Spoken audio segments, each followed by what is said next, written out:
Okay. And take a look at our journal. So with the situation resolved, you should now make your report to Admiral Hackett. I mean, that makes sense. Which typically means just open up the galaxy map. Message coming in. Patching it through. I reviewed your report on the situation, Commander. Very quick report writing. I'm glad to see you were able to take Dr. Wayne in alive. Now we can put him on trial and get some answers. Corporal Toombs seems to have found some closure. Hopefully with therapy, he'll have a normal life again someday. That's good to hear. Thank you again for your assistance, Commander. Fifth Fleet out.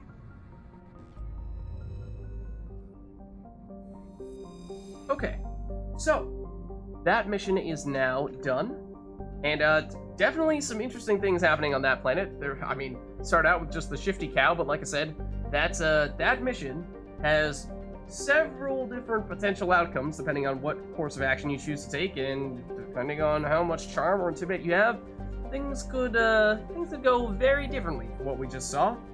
But anyways, I think let's hop out here. Now I want to look at another place that I think we haven't explored fully, that being the Gemini Sigma cluster over here. And I don't think we've been to Ming yet. I think we have been to Han. Well, let's try Ming.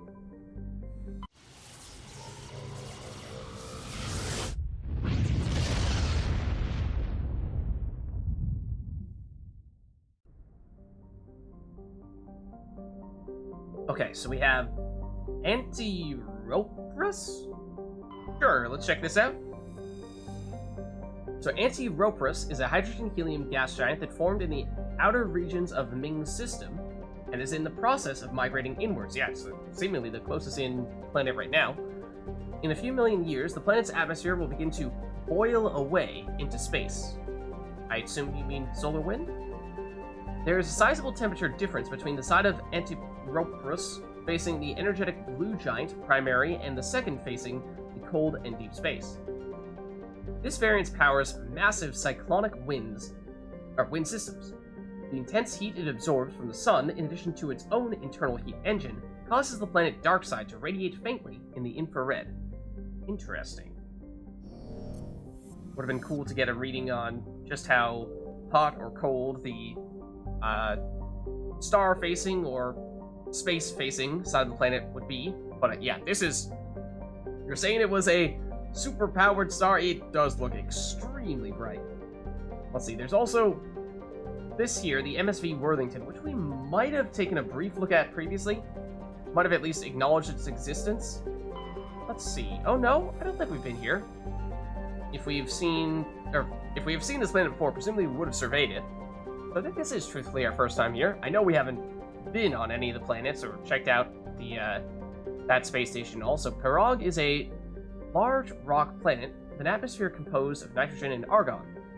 Despite lying over 600 AU from Ming, its surface is scorching hot and mainly composed of alumina and deposits of silver. Due to the radiation and heat, landing on Parag's sunward side with anything less than warship-grade shielding will likely be fatal. Parag rotates at a retrograde to the rest of the Ming system, indicating it is likely a captured body, so it's not originally part of the solar system. Here's another planet that has reached the 4-digit mark in terms of temperature, 1,117 degrees Celsius, and it is really far away from the star as well, they were saying. It's pretty crazy. Imagine we were saying the innermost planet, we were curious how hot that would get. I mean, if this one's getting to 100 or 1,117, just imagine the other one. I mean, atmosphere usually does play a strong role in that as well. You know, how large your atmosphere is. It going to be retaining a large portion of that heat, or is that heat just going to blow right past? But I mean, you'd still think decent chance that that inner more, or the planet that is one further in would actually be even hotter than this. We can survey this planet though, so let's do that now. Scans of planet Parag have revealed a large deposit of titanium. Sure. Then we have this asteroid belt here. Let's see if we find anything. Thought I heard something for a second there, but perhaps not. But yeah, we'll see if we find anything interesting here. Seemingly not. Okay, let's just head back over and check out Altanorch in that case. Altanorch is a small but typical hydrogen-helium gas giant with no outstanding features. Its combination of strong magnetic field and relatively shallow gravity well makes it a popular stopover world for discharging FTL drive cores. We can survey it. We get a medallion. Scanning Altanorch revealed something, or Orchnort, I don't know. Revealed something of interest in debris field. Joker brought the Normandy in close, and a small team was able to retrieve some valuable detritus, including a League of One medallion. Very good. Now, let's see what the deal is with the MSV Worthington over here. I thought, perhaps, we went here ever so briefly to the system, saw the MSV Worthington, thought, not now, maybe later, but I might be thinking of a different spaceship that we encountered previously. The MSV Worthington is a Colon class modular conveyor of human design, configured for mixed freight and passenger hauling. The ship appears to be in a shutdown state. The main thrusters are cold, and is adrift off the orbit of Antiropris. Registry, the Morrison Company, Shanxi. Alright, well, I mean, we can board it. We don't have anything that has been directing us to this actual, spaceship here, but there actually, I don't believe there is anything that ever will. So this is one of the things where you would just, the only way you ever find out about this place is by exploring the area, and so that means that, well, that's what we're doing now, so let's hop in. Okay, so, picking a team here, and we, of course, have really no idea what to expect from this mission, so I think, in that case, why don't we, what would we like to do? Used a lot of Rex recently, although most recently we did what? Garrus plus Kaden. Used Ashley a little while ago. I think Liara slightly further back still. Let's take her, and Tally has definitely been the longest since we last used her. Not necessarily sure she's a good fit for the situation, but we'll make it work. We'll make it work. Alright, so what exactly is the deal here? Also, we're facing... Oh, for a second I thought we were facing the way out. I was like, excuse me. But let's see. Tally has 3 points she can spend here. Yeah, that would, that makes sense, given how, like we were saying, it seemed like it's been a while since we last used her. Okay, and she does have enough points to get up to Master Damping. I remembered we had somebody who was trying to level up their damping. For some reason, I thought it was Garrus? I don't remember if Garrus has damping, but, it was you. It was you, Tally. Let's definitely do that, then. And so that gets her up to Master, and I think that means that all of her major tech abilities are at Master now. No, I do not include First Aid in that group. Now, we could... One more point. Damage reduction is maybe not a terrible thing for her, because she has a ton of shields. She is, I suppose, somewhat similar to some of the other characters we were talking about recently, like Liara. I mean, she's sort of perhaps the most extreme example of loads and loads of shields, because she gets them with electronics, and she gets them... She has 270 from here alone, and remember, armor can give shields as well. Armor upgrades can also give shields. So she's got 270 from here, then she's got another 150 from here, so she already has more shields than she has health, even before we factor in anything coming from her armor or armor upgrades.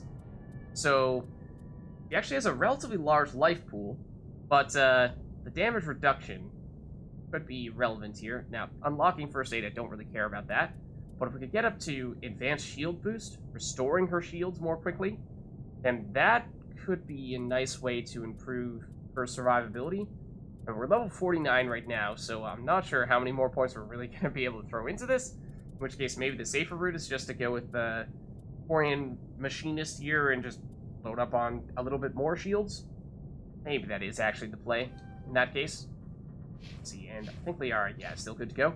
Let's just check equipment for Tally, because I think since it has been so long, shotgun is the most relevant thing for her. We might have something we can do to upgrade that. Yeah, we have what is basically just a one level higher version of her existing shotgun, giving her a little bit more damage, so let's do that then. And let's see. I don't think we're going to want tungsten here. Could go with a high explosive round. It actually may work fairly well in this situation. Let's go for it. And then, yeah, rail extension. If we're going for just getting a huge chunk of damage firing her weapon once, then yeah, rail extension probably is the right idea. We'll double down on it here. And then pistol is relevant for her as well, because she has the shotgun, but that's her only other weapon that she's trained with. It's just the shotgun and the pistol. So there is a non-zero chance that she'll want to switch over to this if her shotgun gets overheated, which, given how we are giving her the high explosive rounds, is definitely a very likely thing to happen. So I'm thinking the Brawler is definitely our best option here. Stiletto is second best, but let's go for this first here. And, hold on. I don't want you to have a combat scanner, because we have a better combat scanner than this, which means this one is just doing precisely nothing for you. So, we give you... And we have a dearth of options here. Give you damage and stability, or damage and heat damping. Heat damping is somewhat relevant for pistols, but maybe we go with the stability here. And, well, do stability on that spot as well. Sure. Oh, what did we... Hold on. My mistake. I did not actually confirm this one, which is why we suddenly had two of those stability plus damage options, when previously we did not.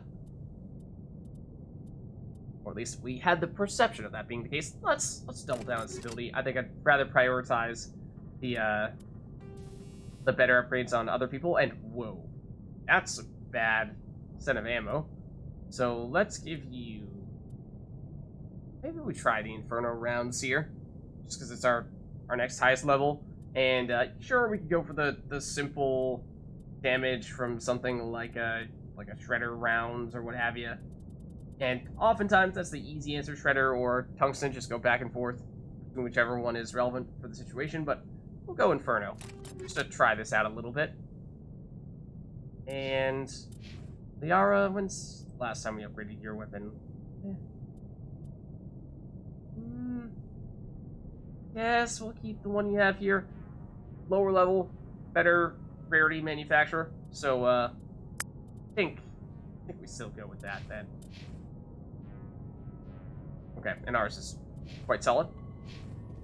So let's move in now. Looks like this vessel was abandoned. Most of the systems seem to be disabled. Only basic life support appears to be functioning. Odd. Very odd, but I saw this. Can't hide this from me. Fortunately, not great other than just being high-level stuff, so it's worth a fair bit, but I'll take this too. Let's see. That's a good sniper. And, ooh, that's good armor. For Rex. Wish that one was level 9. That could have been... It's probably still a significant upgrade for him. But it could have been a little bit better still. In fact, actually, what? Hold on. Is that the best type of armor in the game for him? Hold on just a second. Predator. No, I don't think so, but it is up there. It is way up there. Also, we should not be using a sniper rifle. We took one out briefly as a meme. But we are not trained in it. Also, we are inside a small spaceship. Probably not a good idea for that reason either. Let's save, now that we're in this spaceship. What was that? Is there someone else on this ship?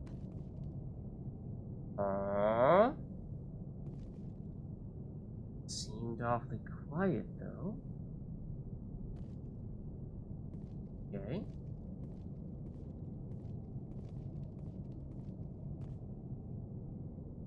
Somebody set that trap. The whole place could be wired. Yep. So as it turns out, any and all explosive containers like so on this ship. If you do not make a point of shooting them to have them explode, they will automatically trigger when you walk next to them. On this spaceship specifically. Now, of course, and always blow them up with shooting them or using overloading abilities. They usually do not trigger unless you do something like that. So they are unique in that sense, and so I'm deliberately going to just go around a little bit and make sure we don't accidentally find ourselves walking into one of them.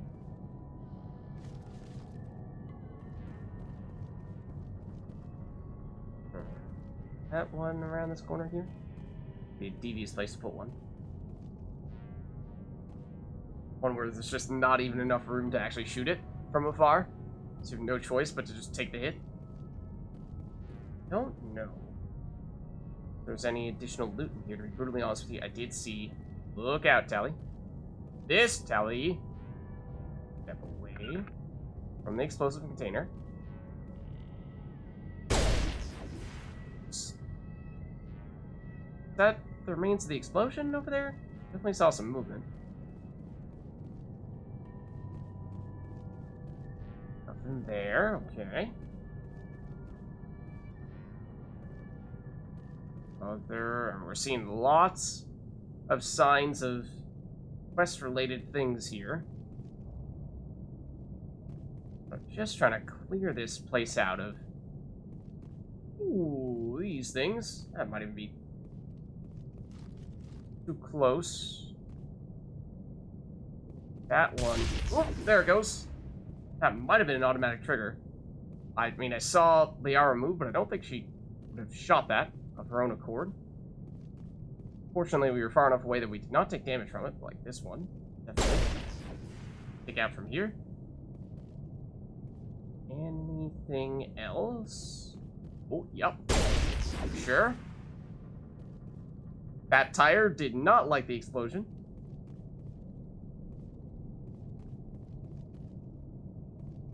That all of them? Question mark? I hesitate to say, oh, well, hold on a second. Here's some loot to be had here. Combat exoskeleton, level 9, that's something. Maybe not one of our preferred armor upgrades, but I think we were deliberately holding on to at least a couple of them, just in case. Alright, so now we have 3 doors. Somebody, Tally, is, hold on, just playing catch up here. Thank you, Tally. Let's try this room first, I think. Yeah. So, we have storage locker, and let's maybe start with that. That's nice and simple. We'll just take some loot here. Not even mean to go in there, but not intentional. Sure, we'll make it work. Okay, anything good here? Sniper. Sniper is decent. Better than decent. That might be competing for one of our best snipers, in fact. They say Jacob's gone.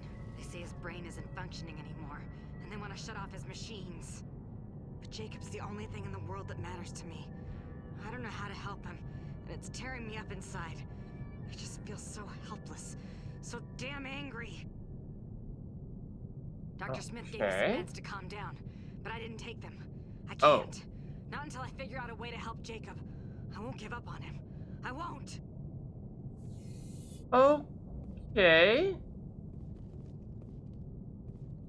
Somebody worried about this Jacob person who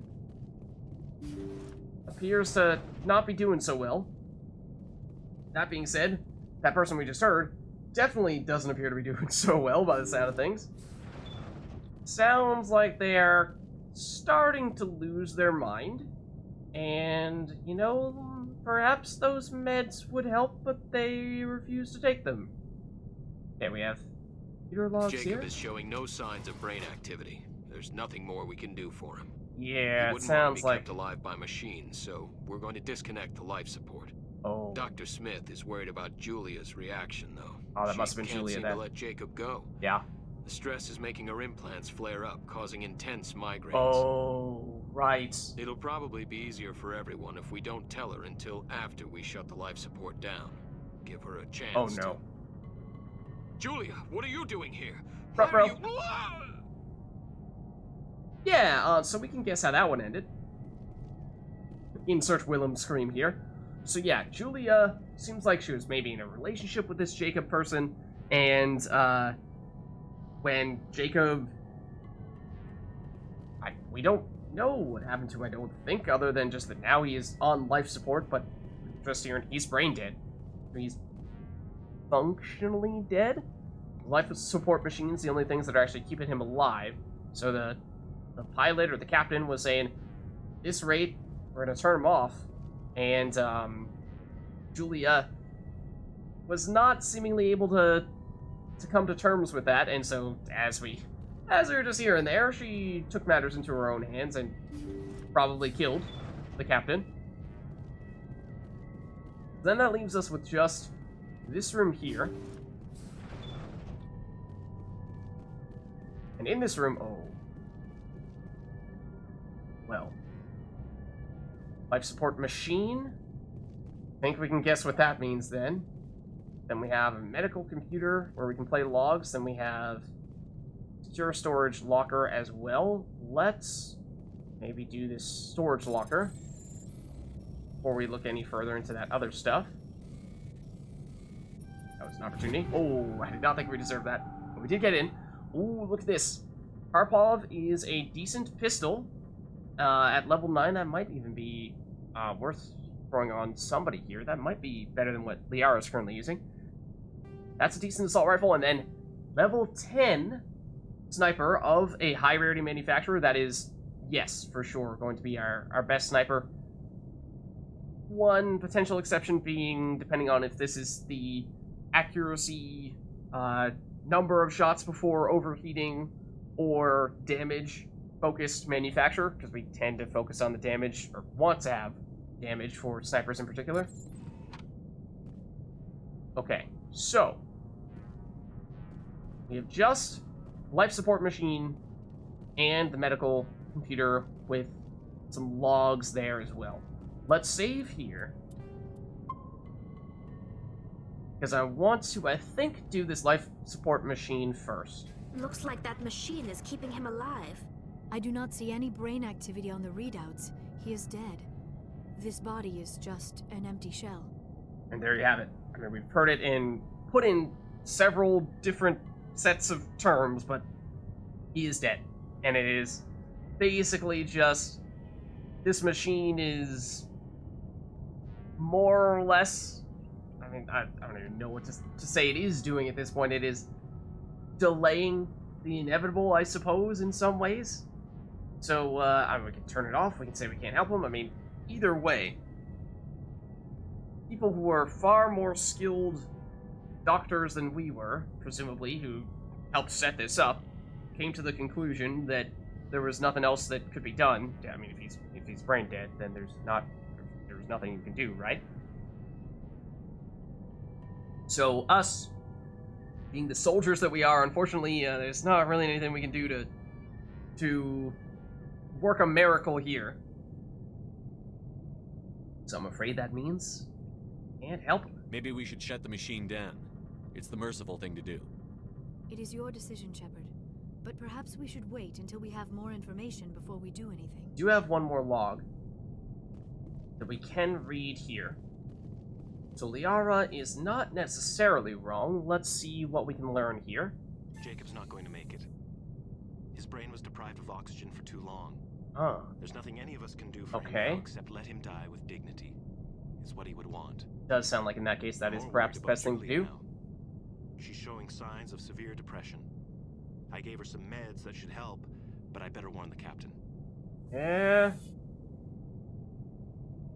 And you may notice this door opening right now, and Julia showing up and trying to shoot Tally in the back of the head. well, Julia is not so keen on us storming in on the ship that she shut down so that she could sustain life for her functionally dead boyfriend. And, well, that means there's only one way we can sort this out here. By freezing her with the stasis, and shooting her in the face, and watching her slide all the way across the spaceship. Sorry it had to come to this. And so, yes, basically the way that works is as soon as you read the last of the log, she will come in. And so, now let's examine the life support machine. And functionally, as soon as you confront Julia, this mission is over. And like I was saying before we went onto this ship, you actually don't get an official assignment for this until after you get on the ship itself. So there's no way of knowing about this ship until you explore the area, notice it, go on, and then you get the assignment. And it only concludes, or it actually concludes a little bit early, in that it does as soon as you confront Julia there. But we can decide to either turn it off or leave it on. And at this point, you know, so to connect all the dots, like I said, basically Julia turned off all the other systems on the ship. That's why when we first came in, I think it was Liara saying that it looks like everything is shut down other than basic life support. And so that was to basically prolong this life support machine for as long as possible. But we also know that Julia killed everyone on board besides Jacob here. And so Julia, yeah, went to some pretty dramatic extents to try to leave this on. However, we heard from at least 2, if not 3 people, saying that the thing that would be preferable to do would be to turn it off. And, you know, in some cases it was, well, there's nothing else we could do, so we might as well turn it off because at this point we're using resources that we need to help sustain the ship. But I think perhaps, even if, you know, that may be the logical argument, but as for the more emotional argument, I think, you know, you could still make the case of, well, no, but it's, you know, you're still killing him. Well, I mean, then again, he's kind of already dead. But I think the most recent, the final of the logs, is perhaps the most telling for that emotional element of the person had said that, I mean, you could take this with a grain of salt, maybe it's just the cliche answer, but they said that it's what Jacob would have wanted. You know, that we're basically, you know, it's an act of mercy of sorts. So, you know, philosophical question, moral question, lots of different avenues, angles from which you can approach this. And so I suppose the easy answer is to just say, well, just walk away, don't do anything. You know, it's sort of like what is the name of that train problem where you have a train that's going down a track, and either way, it's going to run somebody over, and you have the choice of, do you pull the lever to save one person, but send the train to hit someone else, or do you just not touch anything and still allow it to cause a terrible accident and still kill someone? You know, there's some name for it, but it's like the classic moral dilemma of, you know, you can try to do something to fix the situation, but in doing so, you may not necessarily make it any better, or you can just totally avoid the situation altogether and knowingly allow something bad to happen without trying to intervene. And so you can make the case, I'm sure there are far more people who have researched that question far more than I have, who could give you a much more elaborate answer as to, or a lot more insight as to how or why you might want to take one course of action over the other. But based on what we've heard from all those logs, I think that on this occasion, we're going to go for turning this off. That was the compassionate thing to do, Shepard.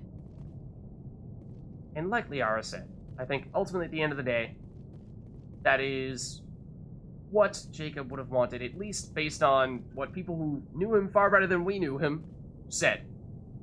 Well, we don't even know the guy, but apparently his crewmates were saying that's what he would have liked. That's what he would have wanted, so we go that route. And so, other thing to bear in mind, as you're heading out of this ship, if you did not make a point of destroying all of the explosive containers, they can still explode on you now. Which is why I was deliberately going out of the way to do so at the beginning. Especially because, depending on which angle you're going through, which direction you're going through from, you could very well end up right next to one without even realizing it. Not the right way. Over here. And so, technically speaking, only one enemy in this entire mission. A lot of explosive containers that can trigger on you unexpectedly. Let's head back.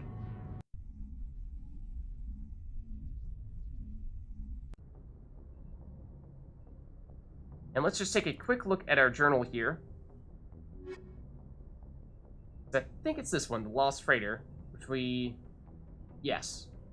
Like I said, I don't think we ever got this entry until we actually got onto the ship. The freighter's crew were killed by a powerful biotic, the girlfriend of the brain-dead man in the medbay. Unable to deal with his situation, she eliminated the entire crew in a misguided attempt to keep anyone from shutting off his life support. Now she's dead too, and you've solved the mystery.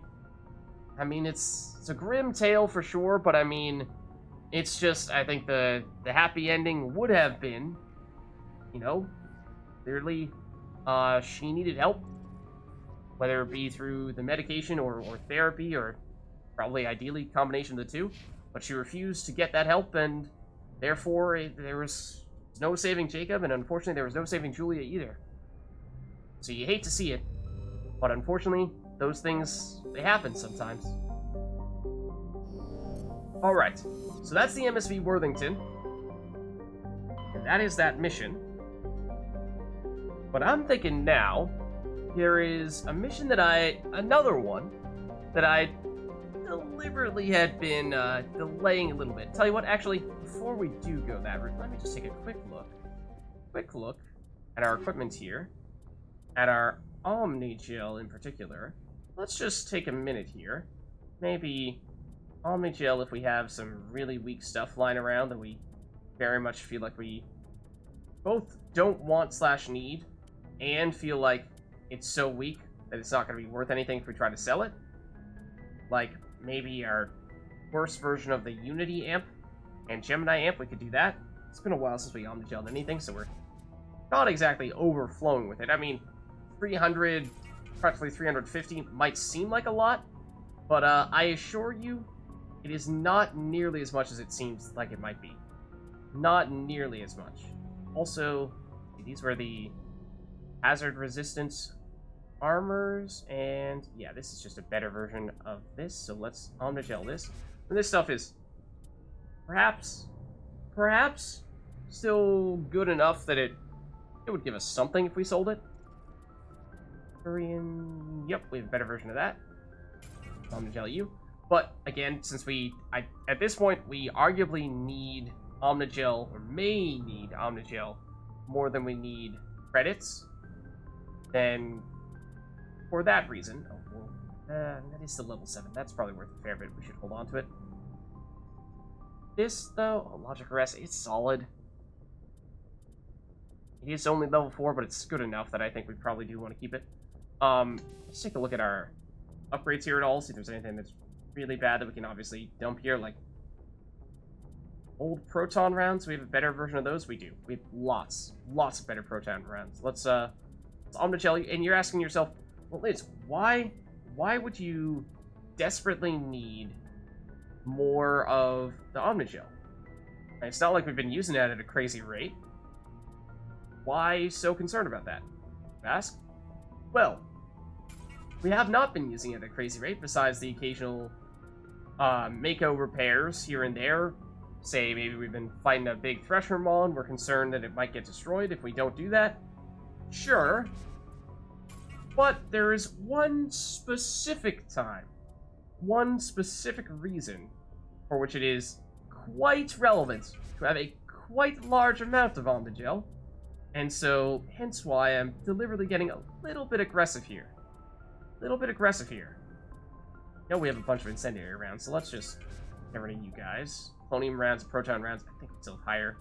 level version, definitely have higher level version of polonium rounds. I think proton and polonium as well, still higher still. So yeah, feel a little more comfortable here. Technically, we probably did already have enough Omnigel, but you'll see what I'm referring to in just a second. Let's hop into our map here. And then I'd like to go to the place where we have not yet been. So, that being, let's see, where exactly is it? It's the Voyager cluster.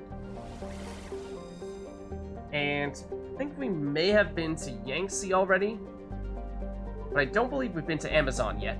And this is a mission that you can get in a couple of different ways. Let's see what we find here. Commander, incoming signal from 5th Fleet HQ on the Citadel.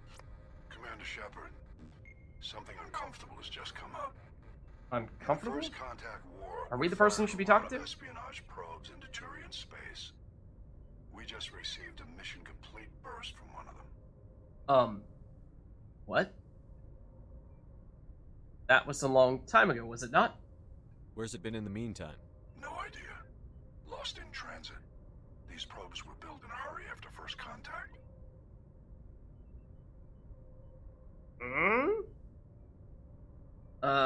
Okay. That seems like that's the only thing we can get from saying that's quite a delay. So we just investigating what the source or what the probes are directing us toward? What makes this uncomfortable? Yeah. When these probes were launched, we didn't have any idea what we were fighting. We didn't want to risk aliens examining our technology. The probe has a demo nuke built in. A 20-kiloton tactical fusion warhead. About equal to the bomb dropped on Hiroshima back in the 20th. If somebody finds that, tampers with it. You don't need me to finish, Commander. Yeah, that sounds pretty serious, all right. I understand this must be handled, but I don't have anyone trained to deal with this sort of thing, sir. I know. I wouldn't ask if it wasn't important. These probes have been classified for 26 years. The Council will call fusion bomb booby traps dangerous and irresponsible. The Alliance would face censure if they find this probe. Oh, so they don't know I'm that. asking you because the North Yeah. on site quickly and quietly. It's in the Voyager cluster. I mean, it probably shouldn't be over there. But, this actually... There are... So, obviously, this is a mission that we're getting from exploring this area. Like I said, there are a couple ways in which you can get this mission, that being one of them. There are... Most of the missions, just about all the missions that you get from talking to Admiral Hackett like this, you know, you can approach the briefing like this however you'd like. At the end of the day, you're still going to end up getting the assignment. However, there's one or two that you actually can talk your way out of. This might be one of them. So, I think, in that case, I'm a little hesitant. That may or may not be true. I'm not 100% sure. But, for that reason, I'm a little reluctant to say it shouldn't be over there, just in case that's sort of leading us down the path of, I don't want to do this. It shouldn't be over there, therefore we shouldn't be there either. So I think let's just... Or it might just be by saying, we're busy. Yeah, maybe that's more so the way you would decline it. So let's try this, after all. It's in the Voyager cluster. That's the opposite side of the Alliance from Turian space. How did it get there? I don't know. It's possible someone recovered it safely and brought it there. It's also possible it got very badly lost. It could have been wandering the relay network since the war. Okay, so yeah, I think if you do we're busy, you might actually legitimately decline this assignment. So let's not do that. We'll handle it. We'll get on it immediately, Admiral. And we'll be discreet. I appreciate that, Commander. Good luck. Fifth Fleet out.